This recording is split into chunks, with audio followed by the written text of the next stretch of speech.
Hey everybody, it's Retro DM Ray. Hey, I'm going to start my coverage today with what you can see here on the screen, which is the Shadowdark RPG. I'm going to go just through a few sections of it today, and I'll cover more later on. But this is just a beautiful little OSR adjacent game. It says about itself that it is new school rules with old school feel. I would tend to agree with that. And it actually borrows a little, or I should say, pays a little homage to some other old school feeling systems as well. So if you like this content, please give me a like, a share, and a subscribe. I'd appreciate that. If you are on the fence, please come on over so we can talk about some old school stuff together. I'd love to have your comments and start discussions with you in the comments accordingly. And thank you again for all of you who have subscribed, and thank you to the new subscribers as well, and all of you who have commented in the past.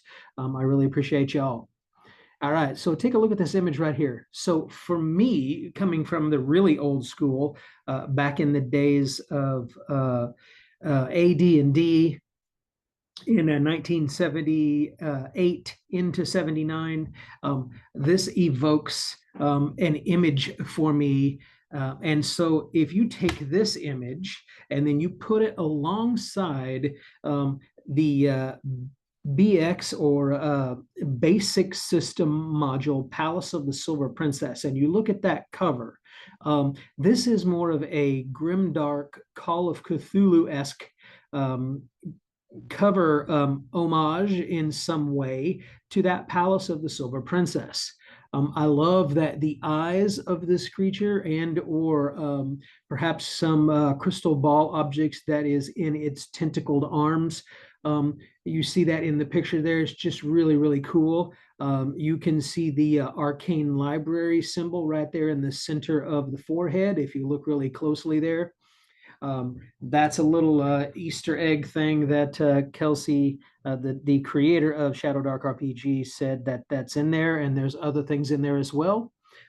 So that's the cover right there. This art really is evocative of OSR. So let's take a look at this right now, and I'll tell you, this was the full game that was shared with me in PDF from Kelsey, and I really just appreciate her for that and thank her for that. We've been playing it as a family. It's pretty cool, along with some other games that I'll be covering on the channel as well. So I've backed a Kickstarter. I would recommend you do so as well if OSR is your kind of thing. If you're just a 5th edition player, hey, come on over to Shadowdark RPG, because the mechanics are something that will be very familiar to you, but the gameplay style may not be, and you'll get your feet wet a little bit. You'll dip your toes into the OSR style of gameplay with this, with what Kelsey has created. Because if you take a look at Dave Thomavor's blog with Kelsey Dion, she talks about her background being that she played with one of the guys that was right alongside Gary Gygax, and then actually met him as well. She has some pictures. He has a couple of pictures that she shared on that blog. So that's really cool. Her background is deeply OSR, deeply old school gaming. So we'll move on from this picture here. Now, the one thing that she also shares is this right here in the very front of the book. She immediately puts some useful tables.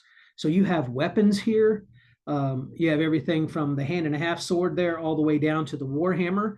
You have the types of armor there, and you'll notice that in those types of armor, you can see some wiggle room in the numbers there. So, for example, in our game, after leather armor at 11 plus your dex mod, I place studded leather in there and make it a 12 plus.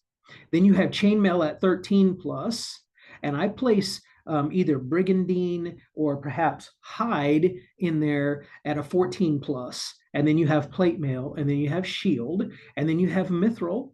I would also suggest that you could place elfin chain right there with the mithril, and it would be the same exact thing as far as flavoring and effect is concerned. Again, me coming from the long past of old school. Okay, then the next thing she throws up is something that you really need to know, and you fifth edition players will be very familiar with, which is difficulty classes. She set them as easy here, DC 9, and gives you some just short and sweet examples of things that are related to this. Now, this system, if you don't know, Kelsey says this in a Ask Me Anything video that she has up for this RPG system. She says this system is very tinkerable. If you watched my short, I'm a big Dragonlance fan, have played that a lot in the past, read all the novels, read the Chronicles over and over and over again. And one thing that's in that world, which is just hilarious and really cool, is Tinker Gnomes. And so when I look at this system, it is so very tinkerable. And one example of that for you, in case you don't know, you can go to Drive-Thru RPG and you can pick up my Paladin class that I created for Shadowdark RPG. Take a look at that. It's Retro DM Ray Publications. And you can pick that up for yourself and add it into your repertoire. I'm going to be adding another ancestry, possibly two, and some other classes, as well as I'm going to be eventually, as I get them done, tweaking and adding multi-class rules for this particular system. And so you can pick and choose from any of that you might want to add to your game, or none at all. All right, so her difficulty classes here, you got easy at DC 9, normal at DC 12, hard at DC 15, and extreme at DC 18. Now, here in a little bit, we will see how you will arrive at those numbers, but it's exactly like 5th edition. You're going to roll a D20, and you're going to add your stat modifier, your attribute modifier to that to arrive at that difficulty class number. You may have some pluses or minuses, or you may have advantage or disadvantage to be able to accomplish that. Okay. Then you have something from the old school, which is morale.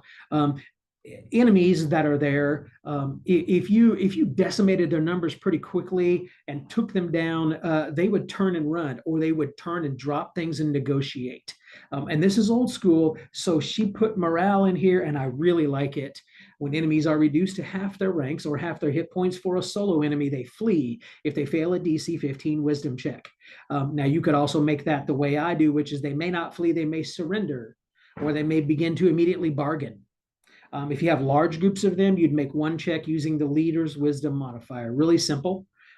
Very simple, succinct, precise, little short phrases or short, small paragraphs to describe all these things, because I wouldn't say this is minimalist, but this is just a real quick, down and dirty, read it and go on and play it. The game master, its rulings over rules, the dungeon master is what I call it. The dungeon master, he or she is in charge of setting these things up, session zeroing these things up with you when you contract together at the table, and then just free form running the game. That was really old school. That's OD&D, that's BX, that's basic, that's AD&D first and second edition. Okay, so this is the background of this. Then you have dying. As soon as you go down, you have a death timer. That's 1d4 plus con modifier in rounds with a minimum of 1. And then on your turn, you're going to roll a d20. If you roll a nat 20, you're going to rise with 1 hit point. Anybody that's within close range can stabilize you with a DC 15 intelligence check. Now, I'll use intelligence or wisdom. I'll let the character pick which stat is more positive in their favor. And especially if someone has a background, which we'll see in a minute, of healing type of skills, medicine type of, herbal type of things, I'll let them have maybe advantage on that roll, or maybe disadvantage if the circumstances are extremely pressured or dire. Again, it's just tweaking that I'm talking about here, and it's really simple. I really love that. If you're able to stabilize them, then on success, they stop dying, but they're still unconscious. Then you have distance of movement. Distance of movement is extrapolated in just the simple word of it. You're close to them, you're near to them, or you're far away. Notice that there. It's close as 5 feet, near is up to 30 feet, and as far as within sight. So this is abstracted. Is close always 5 feet? No, because this is not laid out specifically for battle maps, but this is here so you get an approximation. Near, up to 30 feet. So it's extrapolated at the table at the time. Far, within sight. How far is that sight? Again, extrapolated at the table. Beautiful, beautiful, easy things. Climbing, dex or strength check with half speed. fall if you fail by +5 points or more. And then your falling damage is a d6 for every 10 feet. You can freely move through or pass through allies' areas, but if you want to pass by an enemy, you got to make a strength or a dex check to move through those enemies. Again, you would set the DC as to how difficult that is. And in my game, I make it an opposed check. Who makes it better, the enemy or you? If the enemy makes it better, you can't move through them and they might get to attack you. If you make it, you move past the enemy and they don't get to do anything to you when you do so. Again, I'm tweaking here, right? Swimming, half speed, strength check in rough water, con check if you're holding your breath. If you fail, it's a d6 damage per round until you exit the hazard. What about spell focus? You can't cast other focus spells while focusing. This is concentration, okay? So you can't concentrate on another focus spell while you're focusing on a present one. And then spell casting in this game is done by a spell casting check. There's none of the slots. There's none of the Vancian quote unquote magic that's going on. I really like that. It is DCC in its homage, right? Okay, so you're going to do a spell casting check at the start of your turn for the focus spell to maintain it. Okay, success, it stays in effect until the start of your next turn. Failure, it ends. And in spell casting in this game, if you fail your spell casting check, two things could happen. The spell will not function. If it's a normal roll, the spell will not function and you'll lose it from your known spells during that day. Okay, it'll fly out of your memory. But if you critically fail it, okay, nat 1, then not only will that happen, but you'll have a mishap table. Again, homage to DCC. Love that. Roll to cast. Great. If you're distracted, immediately do a check to maintain focus. What is distraction? What is distraction at your table? Again, easy to figure out for yourself. Define that however you and your group want to define that. Okay. Then you have the Shadowdark RPG information that's right here. You have your table of contents. Then you have this awesome picture right here. Really good old school throwback imagery in this line art. Beautifully done. Kudos to the artists in this entire book. It's just really, really cool. Great job, Kelsey, and all the artists in the layout and in the art and the feel. It's spot on. It's really, really great. This is a place where, man, you can just feel yourself adventuring through and around this lake and coming around this side to go into that opposing looking or imposing looking entrance there on the lower left, right? Then you have your introduction. And I love this says, in these nighted halls, doom and glory bloom eternal. And this is the story of the Shadowdark. Now, Shadowdark RPG is very much based on the idea that it's darkness brings death. Okay, darkness is an ever-present enemy. Okay, that's really important. And it's really important that you keep that in place. Okay, this is a rules-like game. It's very intuitive. It's quick decisions. You don't hunt through the book. But she says here on the lower right, in this game, a torch only holds back the pressing darkness for 1 hour of real time. There isn't a moment to waste when the flames are burning low.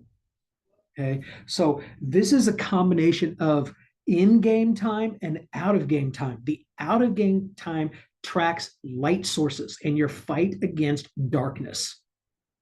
Okay, because this is about speed and simplicity, but also about danger. Magic is perilous. Battles are fast and deadly. Being clever is crucial for survival. And darkness is the enemy, and it should always remain so if that's what you want in your game.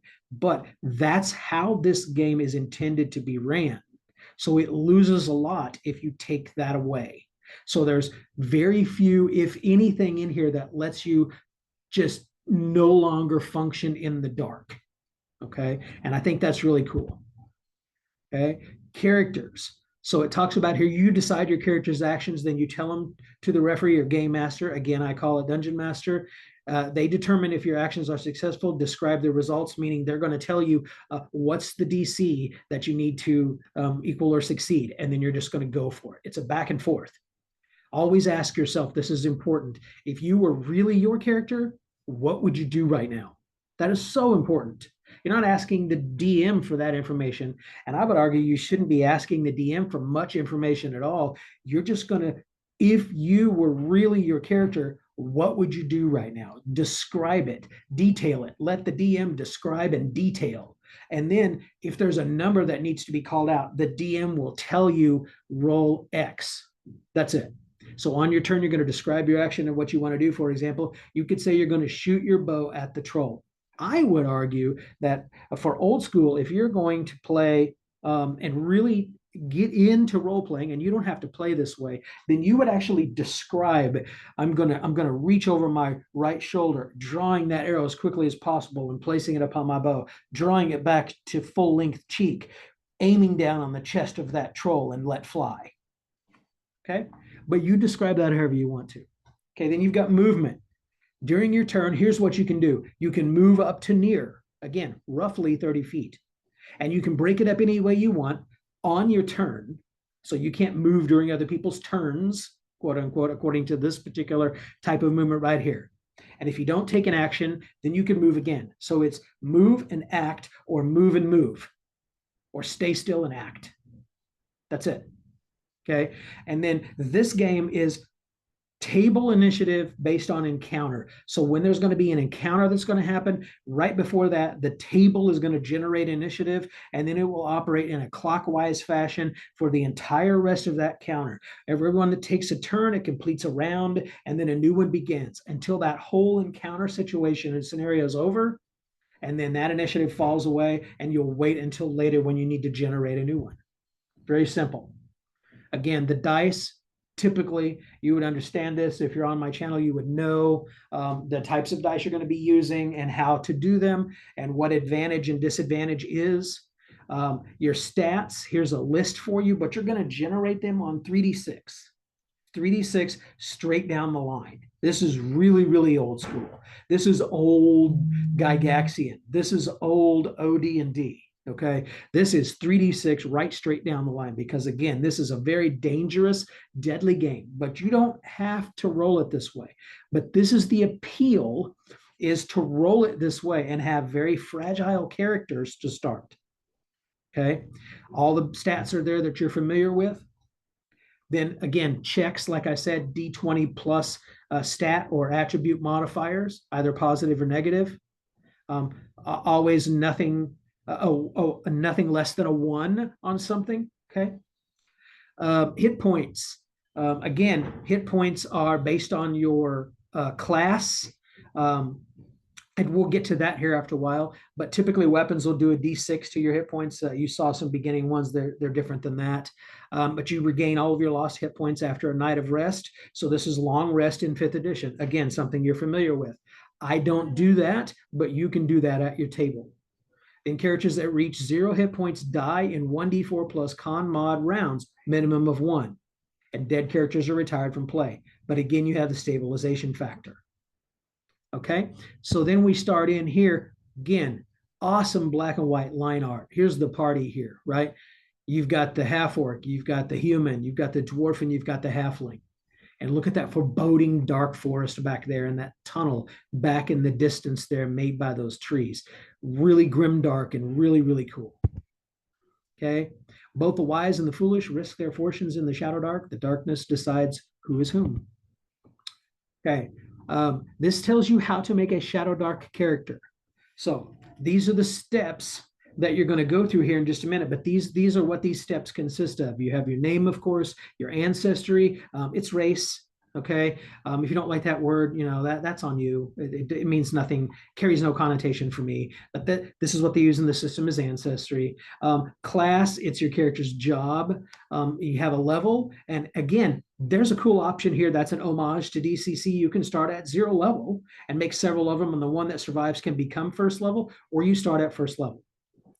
Your experience points always start at 0. And you gain experience points based on treasure and on boons that you earn in the adventure. Okay, and I'll get to those much later on in the videos, what those consist of. Then you have alignment and deities. Yes, there is cosmic opposing forces of law, chaos, and neutrality. Those are the only 3. Okay, but there is alignment in here. I believe that's important to make that connection to that for old school gaming. Alignment matters. Okay, there are deities to worship. Again, they have some descriptive elements, and then there are ways in which you can homebrew them yourself, add more, change up a little bit of the descriptive text that are there, and all that kind of stuff for the history of your setting. Because Shadowdark RPG has no setting. Okay, at least not at this time. Then you have title. I like that. If you gain a level, your prestige grows, and a title is based on your level, your class, and your alignment. The way we use that at the table is people will start calling you that title, and that will get you some entitlements or some meetings and greetings with others as you go around in the world. So it's a social thing, but it could have an economic influence or impact on your character as well. I think that's really, really cool. Locally, and then in a territory even larger. You have your 6 stats, of course, and then your hit points. We talked about that earlier. Okay, armor class. This is an armor class system. Attacks, as is typical in Dungeons and Dragons. Talents. These are special abilities that your class and ancestry and your talent rolls will give you. The benefits of them combined, and you can even roll the same talent multiple times. You think of these as feats. So class feat, racial or ancestry feat, and a talent feat roll, 1 or more on your class. Okay, then you have spells. Then you have equipment. You can carry a number of items equal to 10 or your strength stat, whichever is higher. So again, if you end up with that 6 strength for your character from those 3d6 rolled, you can still carry 10 items. Okay. All right. So you can start at 0 level. Like I said, it's kind of like the DCC funnel. You can play weak peasants who haven't attained skill, the skill required to be adventurers. They're fragile. Here's how you begin them. You're going to roll your stats straight down the line. Then you're going to choose your ancestry. Then your hit points are equal to only to your con modifier. Now, normally at first level, your hit points are equal to, you can see to the right, 1 roll of your class's hit point die plus con modifier. Again, you can give max or roll. I give max to my kids and my wife. That's just how I am a generous DM in that way, but you don't have to do that. So then you've only got hit points for your peasants equal to con mod. So you're pretty fragile. You do have a background, which gives you a descriptive idea of what your skills might be, but there's no skills in this game. Okay, you have a choice of alignment, and then you have some starting gear. And if you survive your first adventure, you automatically become first level. Then at first level, you can see over here, you have some additional things that you don't have as a 0 level. You'll get to choose a class. You'll have a class talent roll. Your hit points, like I said, will be modified differently. You'll have a title to go along with it, and then you'll have starting gear. And starting gear for 0 level is a roll on a table. Starting gear for characters is roll to get gold pieces and then buy it. Okay. Again, stats 3d6 in order. These give a good explanation as to the general idea of what these stats are used for. You can extrapolate that however you wish. And then to the upper right is your stat modifier chart. It goes 1 through 18 plus, from a -4 all the way up to a +4. Okay. Again, you could modify this chart, use the straight out of 5th edition one. I don't remember if this one is exactly like that. You could use the one for basic fantasy, whatever is your favorite system of choice for stat tables to adjust the bell curve there for modifiers. These are your ancestries or races. So you have a dwarf, and the ancestry talent that you have there is stout. So you'll start with a couple of additional hit points, and then you'll roll your hit point gains with advantage. So you'll roll your class's hit point dice. You will then add your constitution modifier. That's only at first level. And then every time you gain hit points, you're going to roll that die with advantage. But con modifier is no longer added after level 1. Okay. Then you have the elf and theirs. You have the goblin. You have the half orc. Then you have the halfling, and you have the human. It's skewed in a small way a little bit towards humans. I think not entirely, but just a tiny bit, because you have ambitious you get an additional talent roll at first level. So theoretically, you would pick your class and you would get you would get to choose or roll a talent there, and then you would get to do it again. And one of those talents for fighter, as an example, is to boost some stats. You'll see that here in just a second. So it could behoove you to do that. But this game is very anti-build friendly. That's intentional. In old school gaming, OD&D, basic, advanced D&D, there were no builds, okay? That kind of didn't start to happen until sometime around second edition, in my opinion. I could be a little wrong on that. So there you have the fighter class. Gives you a great little short and sweet description, lets you know you can use all weapons, all armor and shields, and you get a D8 hit points per level. And then you get a class feature or class talent of Hauler to add your con mod, if it's positive, to your gear slots. And then you have a weapon master, which is you choose one type of weapon, such as longswords, and you gain a +1 to attack and damage with that weapon type. And in addition, you're going to add half your level to these rolls round down. So you're going to get pretty good at that pretty quickly in the game. Now, this game caps out at level 10. I'll just tell you that. I've modified that to go to level 20. You could go wherever you want to go with that. So you'll have some pretty stout, powerful, heroic characters, quote unquote, in Shadowdark RPG if you expand that table, but I think that's cool. And then you have grit. You're going to either choose strength or dex, and you'll have advantage on checks of that type to overcome an opposing force, like kicking open a stuck door or slipping free of rusty chains if it's dexterity, and other things you would extrapolate from old school tables to do that. And then here's your fighter talents. You can choose to roll 2d6, and one of these will be random. I think that's pretty fun. Or you could just choose it. Choosing it, again, is a little build-ish, but that, again, that's up to you and how you want to play your game, right? Okay, now watch this. There's a picture of a fighter, and that's the end of fighter. It's 2 pages. I love that. You don't need more than that, in my opinion. Then you have the priest class or the cleric class. Again, giving you all armor and shields, your weapons listed there, your hit points at a d6 per level. You know what languages are here on this list, as well as everyone knows common. Let me go back to the fighter. It doesn't say anything on fighter if you have any special languages. So the priest or cleric gets a particular bent. If they're celestial, diabolic, or primordial, that would be lawful, chaotic, or neutral. Okay. They get to turn undead. You know the turn undead spell. It's not a power, it's a spell in here. And it doesn't count toward your number of known spells. Okay, that's important. You choose a deity, and you have a holy symbol. Doesn't take up gear slots. Again, tinier items, mementos, things like that, your clothes, they don't take up gear slots. That's fine. We'll get to that later. Spell casting, you cast priest spells. Again, this is a roll to cast, again, for priests, just like for the magic user class. And your spell list is on page 51, and you get 2 tier 1 spells of your choice. Again, spells in here are not an exhaustive list, but you could go to White Box, Fantastic Medieval Adventure Game. You could go to Swords and Wizardry. You could go to old school D&D. There's a bunch of places where you could pick spells, look at the spells here, and reflavor them, rebalance, or readjust them to fit into the Shadowdark RPG very, very easily.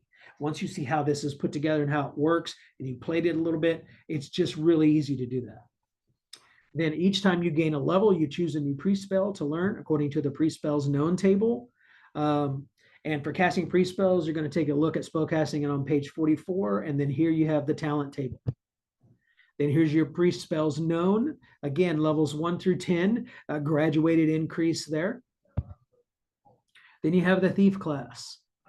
They get backstab. Now, this is old school thieves, so they get D4 per level of hit points. Backstab, if they're unaware of your attack, you deal an extra weapon damage die. And you add additional damage, weapon damage dice equal to half your level round down. So, man, your backstab is going to get pretty powerful pretty quickly. But in old school, right out of the gate, you had ×4 damage from behind. So this is pretty equivalent to that. Thievery, you're adept at thieving skills. You have the necessary tools secreted on your person. No gear slots. That's really cool. And you're trained in the following tasks and have advantage on them: climbing, sneaking and hiding, applying disguises, finding and disabling traps, delicate tasks such as picking pockets, opening locks. Anything you can extrapolate from the old school thief school or thief skills tables, you just extrapolate into here, and thieves have advantage on it. Okay. Everyone else can do some of these things, I would argue. Maybe finding trap, but not disabling it. Maybe knowing where the lock is and kind of how it works, but not being able to pick it. Certainly not being able to pick pockets. Everybody can try to climb, but a thief's even better at it. Everybody can try to sneak or hide, but a thief's even better at it. And I guess you could put a poor disguise on yourself if you wanted to apply that, but a thief is really good at it. And you have your thief talent table. Great picture of a thief descending into that watery area with that chest. Then you have the wizard. They have a D4 per level of hit points. They're squishy. 2 additional common languages and 2 rare languages. That's on page 32. Short, sweet tables. You can permanently learn a spell from a spell scroll by studying it for a day and succeeding on a DC 15 intelligence check. Whether you succeed or fail, you expend the spell scroll. I really like that. It's a consumable thing. It's dangerous. It's risky. That's cool. And spells you learn in this way from scrolls don't count towards your known spells. So if you want to learn new spells, you first have your known, and then you just start finding or negotiating for new scroll spells, and then make your check. And then that's a separate list beside your spells known list, so you could get some spells fairly quickly in that way. Again, spell casting, you roll to cast, and you're going to know 3 tier 1 spells from your list. And each time you gain a level, you'll choose a new wizard spell to learn according to the table here in a second. And again, casting wizard spells is on page 44. So here's your table. Again, graduated increase from 1 through 10, and your wizard talents. This is what I said before. Everybody has a background. You can choose to roll it on 1d20. You could choose to pick it if you want to, but you're going to work with your DM to determine if your background provides you any advantage in a given situation. This is so open-ended, okay? So, Wizard's Apprentice, you have a knack and an eye for magic. What does that mean? Well, I don't know. What does it mean for your game? That's just as simple as it is. You as the DM determine that along with your player, and then you get advantage on those things. An herbalist, you know the plants, medicines, and poisons. What game effect does that have? You decide. Okay. Then you have an acolyte. You're well-trained in religious rites and doctrines. What's the impact of that?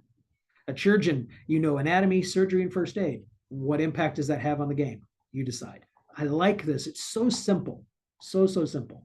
Don't overcomplicate it. Just roll here or pick here and then extrapolate in gameplay. Here's the alignments. Again, like I said before, really quick and dirty. It's a clash between good and evil. Okay. Law is benevolence. Chaos is malevolence. And neutrality is impartial, favoring neither one. Okay.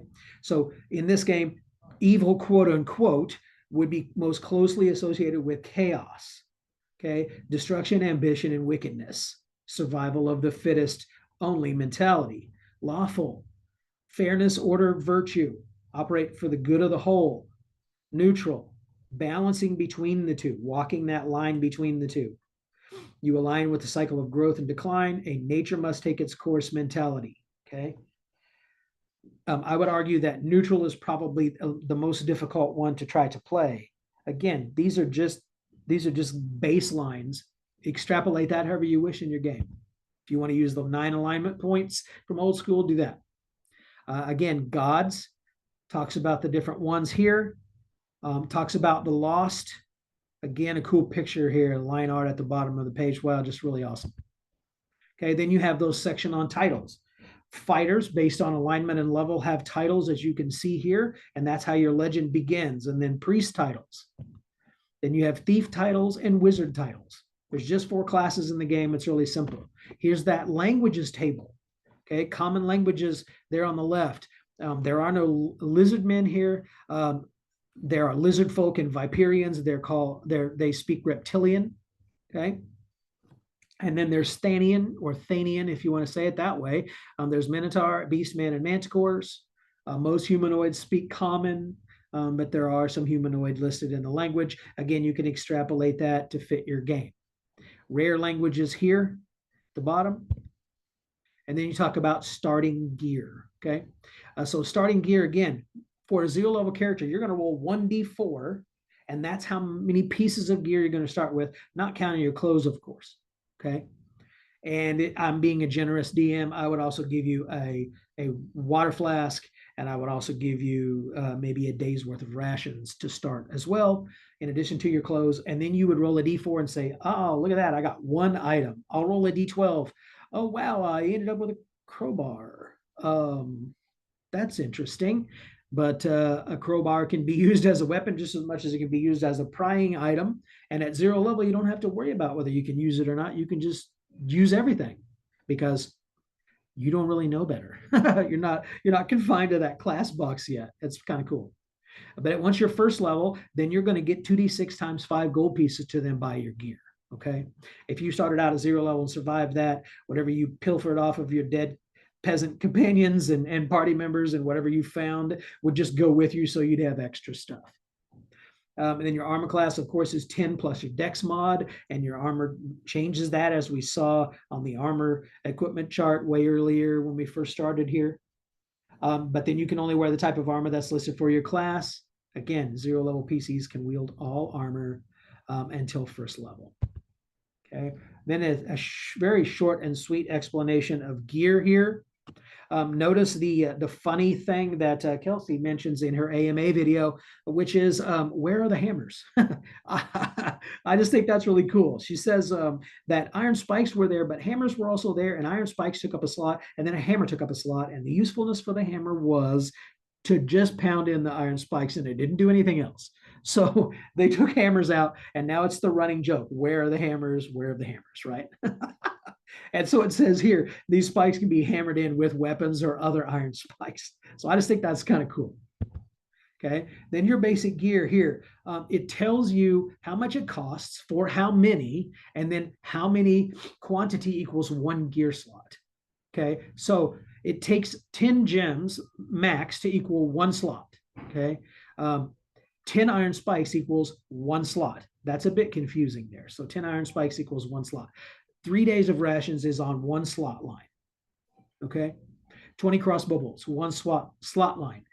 20 arrows, 1 slot line. Your backpack, very first one is free to carry. Okay. Then you can put stuff in it. You'll have a free to carry section on your character sheet. Okay. And then an entire bag of caltrops. How many's in a bag? I don't know. How many do you want there to be in a bag as a DM? There you go. Okay. How much are those gems worth from the 10 that you have in 1 slot? I don't know. What does the DM say?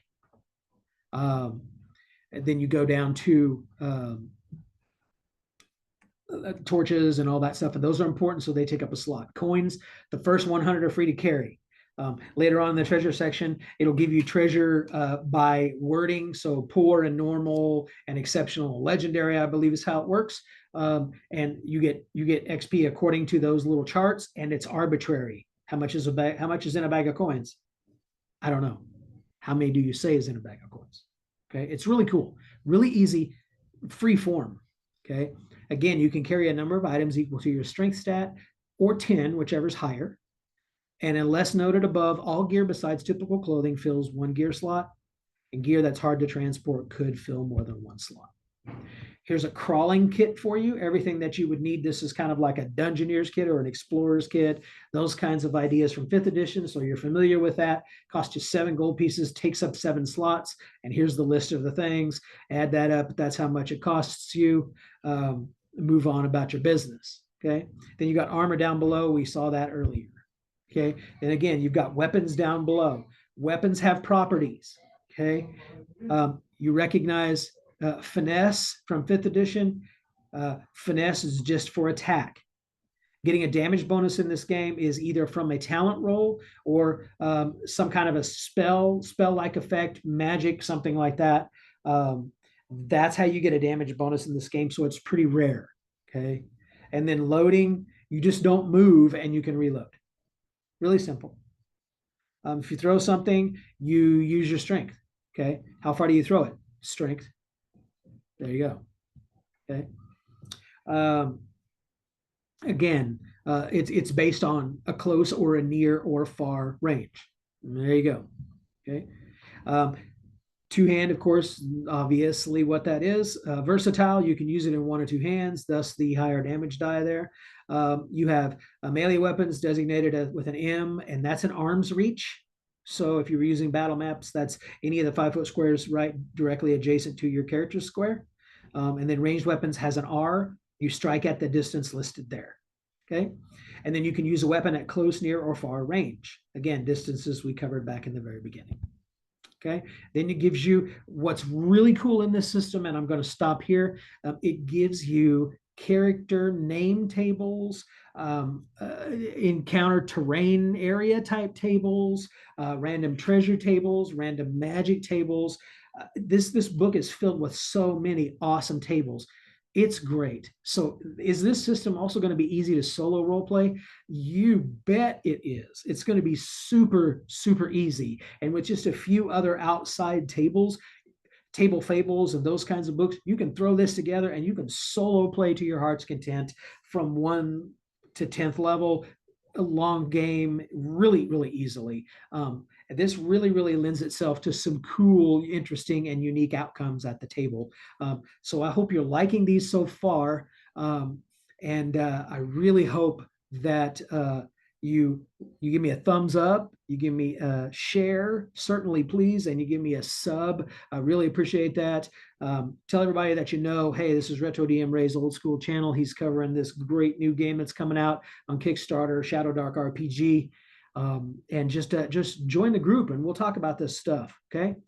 Thanks again, Kelsey, for the opportunity to have this early and review it and preview it and continue to share it on the channel. I really, really appreciate that. Great game. Congratulations to you and all those who worked on Shadowdark RPG. Really appreciate it. All right. That's kind of all I have for today. So I will stop there and I will do like I always do. Hey, take care. God bless, prosper, and good gaming. Later.